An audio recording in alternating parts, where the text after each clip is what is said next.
Сначала надо, чтобы вы сделали. А потом мы не будем голосовать, правильно? Не, мы будем, а мы увидим, что вы сделали. Так, я вас прошу, значит, давайте поэтому сейчас мы сделаем таким образом.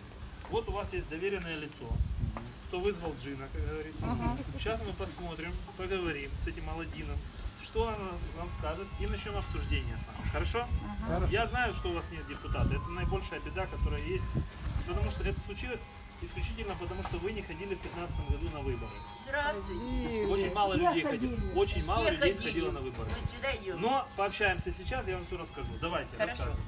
Значит, у нас проблема.